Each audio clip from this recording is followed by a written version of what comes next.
an organized conspiracy and our fight back এটার উপর class করব। অর্থাৎ আমাদের চারপাশে কম্পিটিটিভ এক্সাম নিয়ে প্রত্যেকটা স্টেপে প্রত্যেকটা লেভেলে যে পরিমাণ হতাশা এবং অন্ধকার দশা তৈরি হয়েছে বা বলা যায় তৈরি করা হয়েছে, সেইটা এবং সেইটা থেকে আমরা কিভাবে লড়বো, আমরা কিভাবে নিজেদেরকে এস্টাবলিশ করবো, এই বিষয়ে ছোট্ট একটা ভিডিও। ভিডিও শুরুতেই একটা কথা বলে রাখি, মেইনলি দুটো পার্ট এর ভিডিওটার। সেকেন্ড পার্টটা স্পেসিফিক্যালি যারা এসএসসি সিজিএলই দেবে তাদের জন্য তৈরি করা হয়েছে regarding plan and strategy.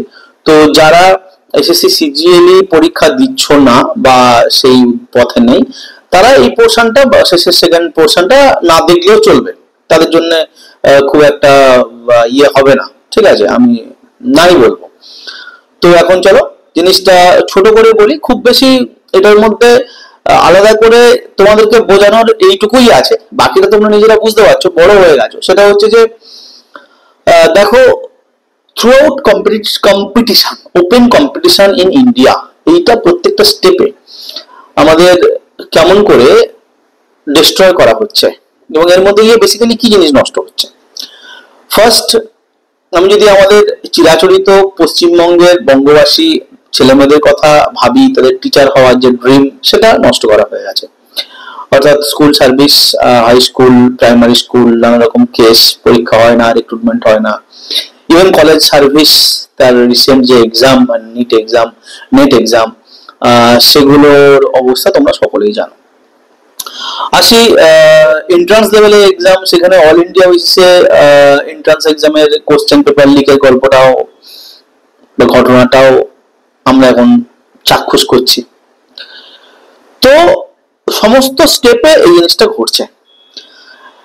Even last যেটা মরার উপর খাঁড়ার ঘা বলে বাংলায়, সেটা হচ্ছে যে রিসেন্ট আমাদের মিসলেনিয়াস না, রিসেন্ট আমাদের পিএসসির ক্ষেত্রে ওবিসি সার্টিফিকেট নিয়ে যে নতুন একটা ডামাডোল তৈরি হয়েছে, যে ওবিসি সার্টিফিকেট গুলো সবগুলো ঠিক অথরাইজড নয় বা লিগাল নয়, সেগুলোর উপর আবার কিছু দেখভাল চেক করা হবে, অর্থাৎ ততদিন আবার কিছু পরীক্ষা বন্ধ থাকবে।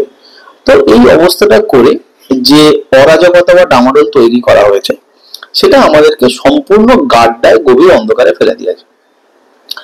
এখন তোমাদেরকে যেটা বুঝতে বলবো বা যেটা বলবার জন্য এটা আমি এই ফোনে তোমাদের সামনে এসেছি, সেটা এইটা যে এটা মনে রাখবে কোনো কোইন্সিডেন্স না, এটা যে হতে হতে হতে হতে এরকম হচ্ছে তা না, এটা তৈরি করা হয়, এটা তৈরি করা হয় খুব বুদ্ধি করে, হ্যাঁ, খুব কি বলা যায়, স্টেপ বাই স্টেপ অর্গানাইজড ওয়েতে, একেবারে, যাতে একটা যুব সমাজের ইচ্ছা, অনুপ্রেরণা, লড়াই, যুদ্ধ করার সৎসাহস, পরীক্ষায় বসার সৎসাহস, চেতনা, মানসিকতা, দৃঢ়তা, সত্যবাদিতা, এগুলোকে নষ্ট করে ফেলা হয়, যাতে সেগুলো এগুলো বা সেগুলোর জন্য এগুলো ব্যবস্থা, বুঝলেন। 2 নম্বর কি, 2 নম্বর হচ্ছে যে এটা একটা স্ট্র্যাটেজি, জানো তো, এটা একটা স্ট্র্যাটেজি অনেকে, এই স্ট্র্যাটেজির মধ্যে অনেক বড় বড় খেলোয়াড় আছে, নাম নিচ্ছে না, অনুভব করতে পারবে কথাটা বললে। স্ট্র্যাটেজি এরকম যে একটা ডামাডোল তৈরি করলে না, অনেক অ্যাসপিরিয়েন্ট থাকে, সে হয়তো সত্যি সিরিয়াস অ্যাসপিরিয়েন্ট, সে হয়তো পড়াশোনা করছিল, কিন্তু ডামাডোলে একটা ছেলে যখন চাকরি পায় না, যখন পড়াশোনা করে, সে ছেলেটা যেমনই ছেলে হোক না কেন, তার মেরিট, তার বাড়ির অবস্থা যেমনই হোক না কেন, সে কিন্তু অনেকটা নিচু হয়ে থাকে, অর্থাৎ তার অতটা কনফিডেন্স তৈরি থাকে না, সে ডিলেমায় থাকে, সে আশঙ্কায় থাকে যে আমার হবে তো, আমি পারবো তো। তো তার মানসিক এই যে দুর্বলতার পরিস্থিতি, এটা একটা পরিস্থিতি। আবার সে একটা চাকরি পেয়ে গেলে, সে অ্যাকচুয়ালি ভালো ছেলে মিনস পরিশ্রমী ছেলে, সে চাকরিটা পেয়ে গেলে কিন্তু আবার তার নর্মাল ন্যাচারাল ইনবর্ন কনফিডেন্সটা সে ব্যাক করবে। সেইটি যদি ব্যাক না করে, তার এই দুর্বল পরিস্থিতিতে এমন একটা অবস্থা ক্রিয়েট করা যে তার সেই নরম মনের অবস্থাটার সাথে সেই বাইরের অবস্থাটা ম্যাচ করিয়ে, রেজোনেন্স করিয়ে দেয়া, যাতে সে কম্পিটিশনটা ছেড়ে।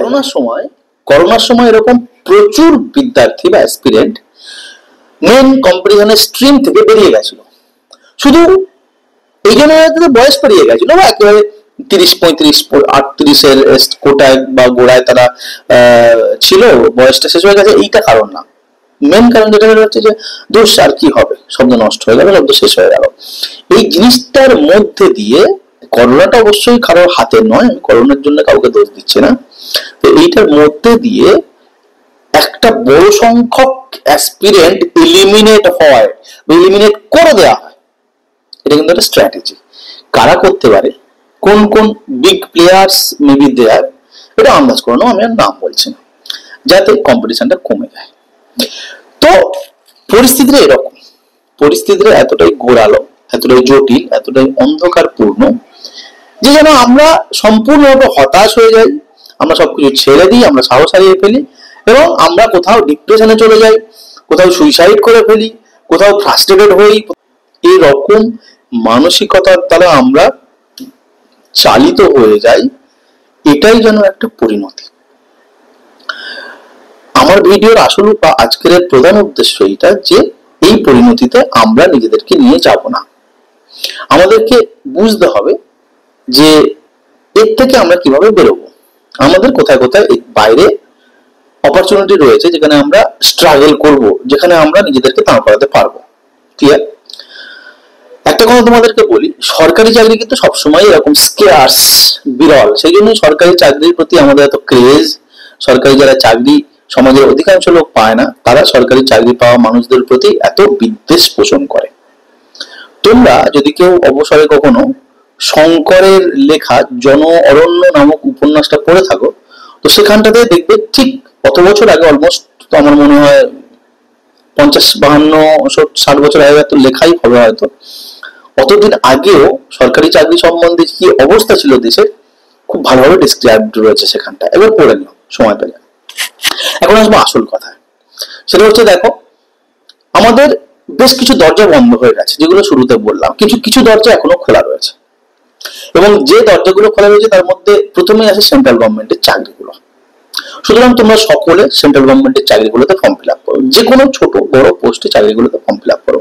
সেকেন্ড কি, আমি আগেও একটা ভিডিওতে বলেছি যে যে রাজ্যগুলোর বাংলা আছে সেগুলোতে ফর্ম ফিল আপ করো, লাইক ত্রিপুরা। থার্ড কি, যারা ভালো হিন্দি জানো, তারা হিন্দি লিখতে পারো, বলতে পারো, তারা হিন্দি স্টেট গুলোতে ফর্ম ফিল আপ করো। এবং ফোর্থ হচ্ছে মিসলেনিয়াস সার্ভিস সামনে রয়েছে, অলরেডি যেগুলো ফর্ম ফিল আপ হয়ে গেছে সেগুলো তো হবে, নতুন করে ভ্যাকান্সি বেরোবে না যতদিন না ওবিসির কেসটা ক্লিয়ার হয়, বাট ফর্ম ফিল আপ হয়ে গেছে যেগুলো, সেগুলো কিন্তু পরীক্ষা হবে।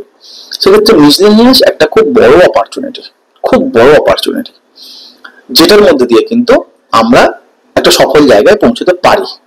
ক্লিয়ার? সো মিসলেনিয়াসের প্রস্তুতি তোমাদেরকে খুব গভীর মনোযোগ দিয়ে নিয়ে করতে হবে। এখন মিসলেনিয়াস প্রস্তুতি নিয়ে আমি ছোট্ট একটা দুটো লাইন বলে প্রথম পার্টটা শেষ করি। সেটা এইটা যে মিসলেনিয়াস সার্ভিসের উপরে আমরা অনেক ভিডিও করছি, অনেক সাজেস্টিভ ভিডিও আমরা দিয়েছি, অনেক সাজেশন আমরা তৈরি করে দিয়েছি, সেগুলো দেখো, পুরোনো কোশ্চেন পেপার গুলো দেখো। আমি ভেরি রিসেন্ট যে ক্লাসটা করেছি যে কি করে 2 মাসের একটা মিসলেনিয়াসের প্রস্তুতি নেবে, সেগুলো পড়ো। মনে রাখবে যে তোমার সাফল্য তোমার হাতে। এবং রিগার্ডিং মোটিভেশন বা regarding how to cope up with the situation, প্রশংসার রিসেন্ট একটা ক্লাস করেছে যে এই অবস্থায় কি করবে, সেটা অবশ্যই তোমরা দেখো। ক্লাসটা দারুণ ক্লাস তোমাদের জন্য, সো দ্যাট তোমরা নিজেদেরকে বাঁচাতে পারো। ওকে, এক্স সিটু এবং ইন সিটু রিজার্ভেশন যেটাকে আমরা বলে থাকি, যে একটা এক্স সিটু রিজার্ভেশন, যখন একটা গাছ, একটা প্রাণী তাদের প্রকৃতির মধ্যে বাঁচতে পারছে না, তখন গাছটাকে বোটানিক্যাল গার্ডেন এবং প্রাণীটাকে জুতে এনে রাখা হয় যাতে সে বেঁচে যায়। তো এই অবস্থায় তুমি নিজেকে কিভাবে প্রোটেক্ট করবে সমালোচনার হাত থেকে, লোকজনের খোঁচার হাত থেকে, লোকজনের সন্দেহের হাত থেকে, এবং সবচেয়ে বড় কথা নিজের মন খারাপের হাত থেকে, এটাই সবচেয়ে বড় চ্যালেঞ্জ, খুব বড় চ্যালেঞ্জ। এবং ধৈর্য কি করে ধরে এই সময়টাকে পার করে দেবে, এটা কিন্তু চক্রান্ত করে ব্যবস্থা করা হয় যাতে তুমি ব্যর্থ হও। তোমাকে এই পরীক্ষাটা পাস করতে হবে যে সময়টা চোখ মুখ বন্ধ করে পড়াশোনার প্রস্তুতি নিয়ে, পড়াশোনাটা না থামিয়ে ধৈর্য ধরে পার করতে হবে। এখন সেকেন্ড পোর্শনে আসি, সেটা হচ্ছে যে আমি তোমাদের জন্য একটা ভিডিও আনতে চলেছি রিগার্ডিং এসএসসি সিজিএলই প্রিপারেশন। ওকে, তো দেখো এসএসসি সিজিএল এর প্রিপারেশন প্রচুর ভিডিও আছে, প্রচুর বুকস আছে, অনেক কিছু আছে। তো এগুলো সবগুলোই খুব গুরুত্বপূর্ণ, আমি কাউকে ছোট খাটো করব না, প্রত্যেকটাই খুব কাজে লাগে। কিন্তু আমার ভিডিও সম্বন্ধে আমি যেটা বলতে চাইছি সেটা হচ্ছে যে এই ভিডিওটাতে মেনলি আলাদা করে প্রসঙ্গ উল্লেখের কারণ হচ্ছে ভিডিওটা দেখতে গেলে তোমাদের এটা অর্থাৎ সিভিল সার্ভিস ফর দেশি গাইজ এই চ্যানেলটা জয়েন করতে হবে এবং তাতে কিছু টাকা লাগতে পারে, খুব সামান্য, মানে যতটুকু মিনিমাম না করলে নয়। এতে সবটা আমাদের হাতে থাকে না যে কোন রেটটা আমরা নেব বা কোন রেটটা চ্যানেল ফিক্সড করবে আমরা নেবো, কথাটা ঠিক নয়, চ্যানেল ফিক্সড করবে এটা আমাদের হাতে থাকে না। আমি সবসময় বলি যে একদম যতটুকু না হলে নয় ততটুকুই নেয়ার। তো জয়েন করতে গেলে এইটা লাগবে, তোমাদের জয়েন করতে হবে। এখন জয়েন করবার প্রাক মুহূর্তে তোমরা হয়তো কেউ প্রশ্ন করতে পারো বা আমরা নিজেরাই আমাদের জন্য প্রশ্নটা করি যে সিভিল সার্ভিসের দেশি গাইজ কখনো বিদ্যা বিক্রি করবে না, এইটা বলে এখানে এসেছি, তাহলে আজকে কেন এরকম করছি আমরা? প্রশ্ন উত্তর দুটো। এক হচ্ছে যে আমরা বিদ্যা বিক্রি করছি না, অর্থাৎ বিদ্যা নিয়ে ব্যবসা করছি না। আমরা যতটুকু পড়াশোনা করব, যতটুকু পড়ানোর বিষয়টা থাকবে, প্রশ্ন উত্তর নিয়ে আলোচনা থাকবে, ততটুকু কিন্তু ওপেন করবো, তার মধ্যে কোনো রকম এসব ব্যাপার থাকবে না। ওকে, কোনো জয়েন্ট ট্রেনিং এর কোনো ব্যবস্থা নেই, যা এখানে ক্লাস আর সেখানে ক্লাস, সব জায়গাতে একই রকম আমাদের ব্যবস্থা। তাই ওই ভিডিওটার মধ্যে অ্যাজ সাচ না প্র্যাকটিক্যালি কোনো পড়ানো নেই, কোনো সাবজেক্ট বোঝানো, কোনো কনসেপ্ট বোঝানো, কোনো প্রশ্ন উত্তর ডিসকাশন কিছু নেই। ওর মধ্যে কিছু ট্রিক্স আছে, কিছু স্ট্র্যাটেজি আছে এবং কিছু গেম প্ল্যান আছে। সবচেয়ে বড় জিনিস যেটা আছে সেটা হচ্ছে তোমার জন্য এমন কিছু সাজেশন রয়েছে যা তুমি এখনো অব্দি কোনো চ্যানেলে পাবে না। তার কারণ কিছু ক্লাসিফাইড ইনফরমেশন আছে সেখানটায়, যা তোমাকে কেবল ডিপার্টমেন্টাল অফিসাররাই দিতে পারে এবং তাদেরকেই দিয়ে থাকে যারা খুব ক্লোজ বা তাদের কাছ থেকে ইনপুট পাওয়া যেতে পারে যারা এটা এক্সপেরিয়েন্স করে। তুমি খুব ক্লোজ হলেও তুমি কোনো অফিসারের কাছে গিয়ে যদি তার ডিপার্টমেন্ট সম্বন্ধে বলতে চাও, সে তোমাকে ভালোগুলোই বলবে, খারাপ কিছু বলবে না। কিন্তু তোমাকে কোনো জিনিসের ঢোকার আগে ভালো এবং খারাপ দুটো জিনিসই দরকার জানবার, নাহলে তুমি মিসগাইডেড হবে। তুমি শুধু ভালো জিনিসটা দেখে গেলে, চকচকে জিনিসটা দেখে গেলে আর ভিতরের অন্ধকার দিকটা জানলে না, তাহলে তুমি মিসগাইডেড হবে, চিটেড হবে। তো মেনলি এই ট্র্যাপ থেকে যাতে তোমাকে বাঁচানো যায় বা তুমি এক্স্যাক্টলি একটা ক্লিয়ার পিকচার পাও regarding all the posts, okay, in SSC CGL ভিডিওটা বানানো। তো কেবলমাত্র সেই কারণেই এই জয়েনিং এর কনসেপ্টটা এখানটা আনা হয়েছে।